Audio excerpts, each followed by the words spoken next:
Happy Easter, friends. I hope you are celebrating and doing some of your favorite Easter things, even though things are a little different right now and a lot of us are inside. I'm outside today on my back porch because I'm going to read the second part of the Holy Week story from this, which is a book where the author, well, not the author, the artist maybe, showed parts of the Bible story with Legos, and it's really cool, and I think it's a fun book. And last week I made a video for the 3rd, 4th, and 5th graders, and this week I thought I'd share it with everybody. And last week we sort of left with Jesus getting arrested in the garden, which happens on Maundy, Thursday. And since that is not the end of the story, I thought we needed to finish it. So I'm going to read it to you, and I'll try and hold up the pictures. And I'm outside today because this is an outside story. So much of the Easter story, the Holy Week story, is about what happens in gardens and outside on the cross and outside where the tomb is. And so it was such a beautiful day, I thought I'd take this story outside. And so I'll read and hold up this story. Now the guards were warming themselves around the fire because it was cold, and Peter stood with them warming himself. See, that's Peter. That is the last image from that page. One of the high priest's slave girls came by, allergies. One of the high priest's slave girls came by and saw Peter in the firelight. She looked right at him and said, "You were with Jesus the Nazarene too." But Peter denied it, saying, "Woman, I do not know him." A little while later, someone else said, "Surely this man was with him, because he too is a Galilean." But Peter said, "Man, I am not." Then one of the high priest's slave, who was a relative of the man whose ear Peter cut off, that happened in the last part, "Didn't I see you in the orchard with him?" At that point, Peter began to curse and swore, "I do not know the man you are talking about." See those pictures? It's Peter denying Jesus 1, 2, 3 times right in a row. Just like Jesus said he would. It's very hard. At that moment, the rooster crowed. Then the Lord turned and looked right at Peter. See? There's Jesus looking right at Peter and us. Peter remembered the words Jesus said to him, "Before the rooster crows, you will deny me 3 times." And he went outside and wept bitterly. They took Jesus first to Annas, because Annas was the father-in-law of Caiaphas, who was the high priest that year. The high priest questioned him about the disciples and his teaching. Jesus replied, "Why ask me? Ask those who heard me. They know what I said." When Jesus said this, one of the officials nearby struck him in the face, saying, "Is this the way you answer the high priest?"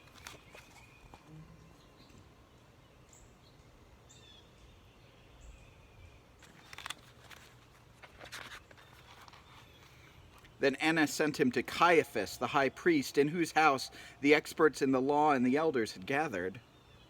The high priest questioned him, asking, "Are you the Messiah, the Son of the Blessed One?" "I am," said Jesus, "and you will see the Son of Man sitting at the right hand of the Mighty One and coming on the clouds of heaven." The high priest said, "You have heard the blasphemy. What is your verdict?" They answered, "He is guilty and deserves death." The men who were guarding Jesus began mocking him and beating him, and some began to spit on him.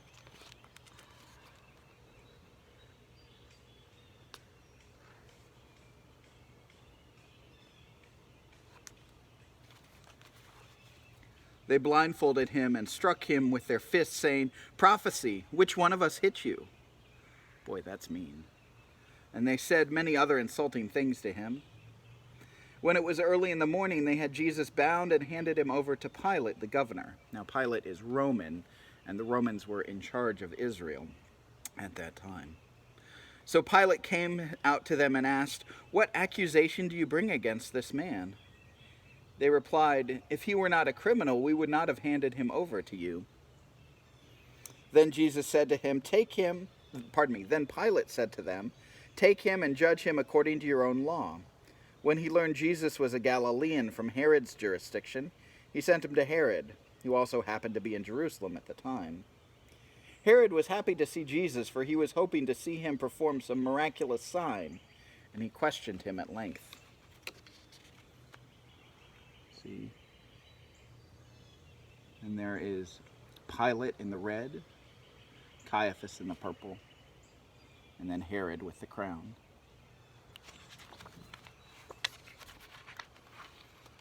But Jesus gave no reply. So Herod and his soldiers ridiculed and mocked him, dressing him in an elegant robe. Herod sent him back to Pilate, and on that day Herod and Pilate became friends, though before they had been enemies. Pilate went inside the praetorium and summoned Jesus. He asked him, "Are you the king of the Jews?" Jesus replied, "You say so." Pilate said, "I am not a Jew, am I? Your own people and chief priests handed you over to me. What have you done?" There's Jesus with Pilate. You can tell Pilate doesn't want to kill him. Pilate sort of recognizes that this is something between the Jewish people, because of course Jesus and his followers were Jewish, as well as the chief priests and the religious leaders. But to the amazement of the governor, Jesus did not answer it to a single accusation. So Pilate took Jesus and had him flogged. The soldiers clothed him in a purple robe and twisted together a crown of thorns and put it on his head. So Jesus came outside wearing the crown of thorns and the purple robe, and Pilate said, "Do you refuse to speak to me? Don't you know I have the authority to release you or to crucify you?" Jesus replied, "You would have no authority over me at all, unless it was given to you from above. Therefore, the one who handed me over to you is guilty of a greater sin." There's flogging, which is whipping. That black thing is the crown of thorns.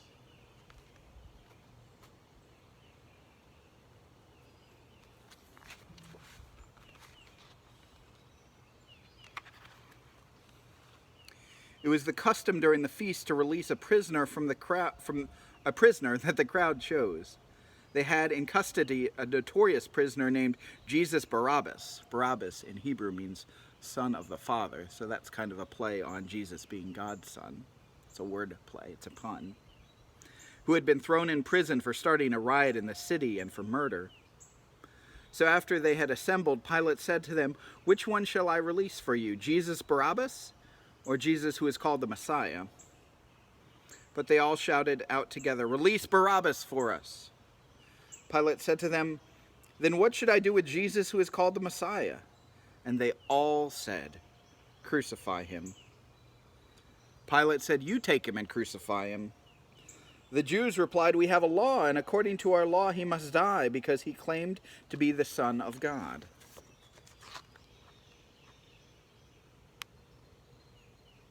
See the crowd and Pilate? Whoops. There you go.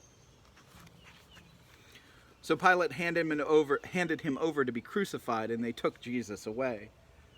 Then they released Barabbas for them. Then the governor's soldiers took Jesus into the praetorium and mocked him, saying, "Hail, King of the Jews!" and struck him repeatedly on the head.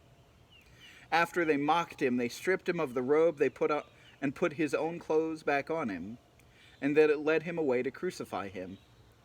2 other criminals were also to be executed with him. As they were going out, they found a man from Cyrene named Simon, and they forced him to carry the cross. There's Barabbas going free. And there is Simon of Cyrene carrying the cross for Jesus.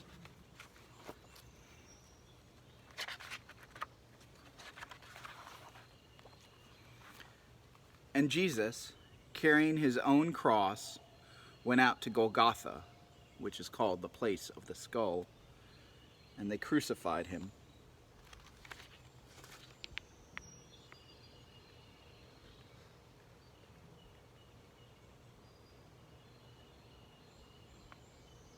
When you're crucified, you are nailed to something at your wrists and at your ankles.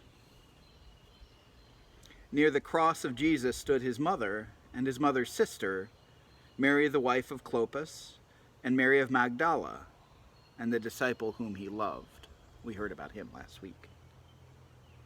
When the soldiers had finished crucifying Jesus, they took his clothing and divided it into 4 shares, one for each soldier.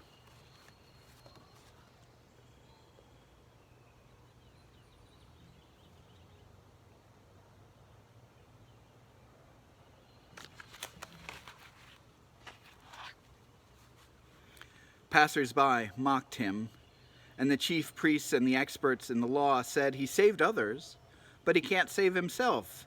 He's the King of Israel. Let him come down now from the cross, and we will believe in him." They wanted him to perform one last miracle. And he was about to, but it wasn't what they thought, was it? "He trusts in God," they said. "Let God rescue him now if he wants him, for he said, 'I am the Son of God.'" The soldiers mocked him too, saying, "If you are the King of the Jews, save yourself." Even those who were crucified with him taunted him, saying, "Are you not the Messiah? Save yourself and us too."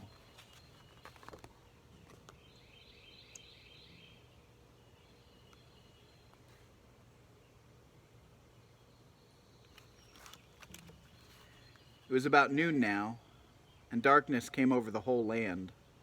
The sun was darkened for 3 hours. Then Jesus cried out in a loud voice, my God, why have you abandoned me?" When he had said this, he breathed his last.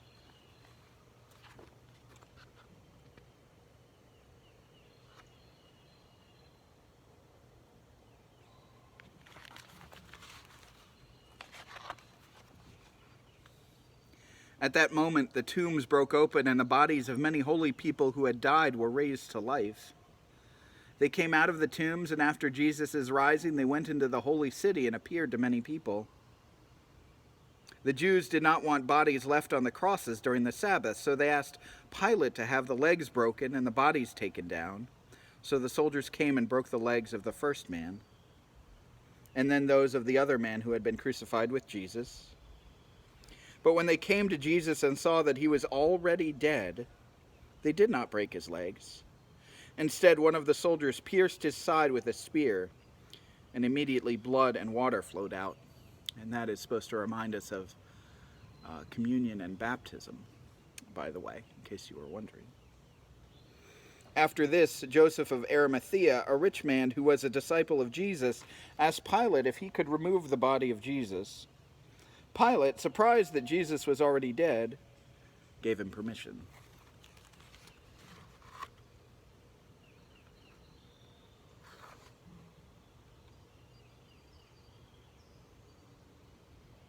That's Joseph in the green. So he went and took the body of Jesus away. He was accompanied by Nicodemus, the man who had first visited Jesus at night. They took Jesus' body and wrapped it in strips of linen cloth, which with aromatic spices, according to Jewish burial customs.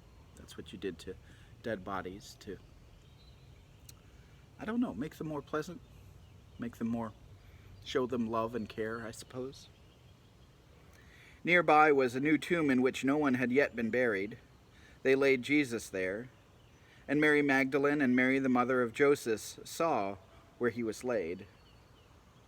The next day the chief priests and the Pharisees came before Pilate and said, "Give orders to guard the tomb, otherwise his disciples may come and steal his body and say to the people, 'He has been raised from the dead.'" They had heard rumors that Jesus had been talking about that, I suppose. And they went and sealed the stone and posted a guard. So that's Jesus' dead body, been wrapped in linen clothes, put in a tomb, which is kind of a cave. You see those guards. When Judas saw that Jesus had been condemned, he regretted what he had done and returned the 30 silver coins to the chief priests and the elders, saying, "I have sinned by betraying innocent blood." But they said, "What is that to us? See to it yourself." So Judas threw the silver coins into the temple, and he went away and hanged himself,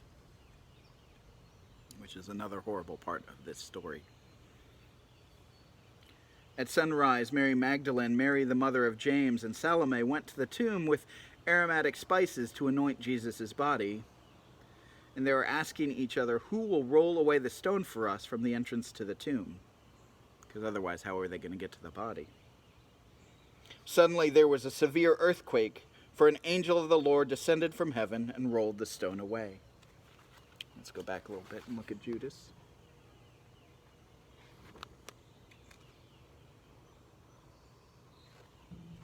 There are the women. And there's the angel.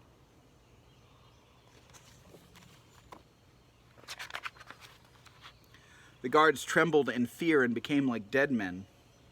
I think that means they were paralyzed or fainted, maybe. I bet, fainted. The angel said to the women, I know that you are looking for Jesus. Come and see the place where he was lying. Then go quickly and tell his disciples, he has been raised from the dead. They went into the tomb, and suddenly 2 men in gleaming clothes stood beside them and said, Why do you look for the living among the dead? He is not here. He has risen. Mary Magdalene saw 2 angels in white sitting where Jesus' body had been lying, and they asked her, Woman, why are you crying? And she said, They have taken my Lord away, and I don't know where they have put him. I think the women don't quite understand that Jesus isn't dead anymore yet. Then she turned around and saw Jesus standing there, and he said, Woman, why are you crying? Who is it you are looking for? See there the soldiers who fainted and the angels. Oh, there's Jesus. Thinking he was the gardener, Mary Magdalene said, Sir, if you have carried him away, tell me where you have put him. Jesus said to her, Mary. And she turned, and she said to him, Rabboni, which means teacher.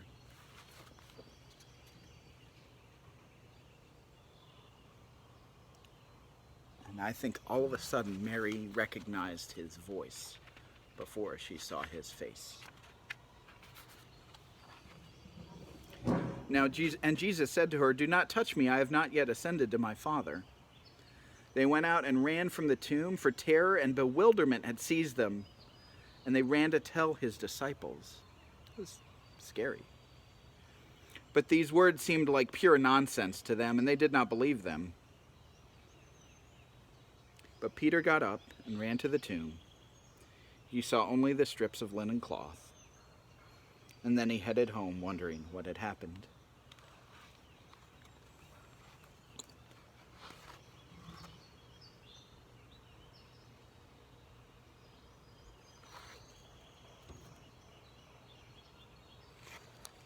And that's where we're going to end for today. There are some stories of Jesus appearing to people, but we'll save those for a later time. Again, have a happy Easter. Stay safe. Know that God loves you so much that not even death can keep God from you or you from God.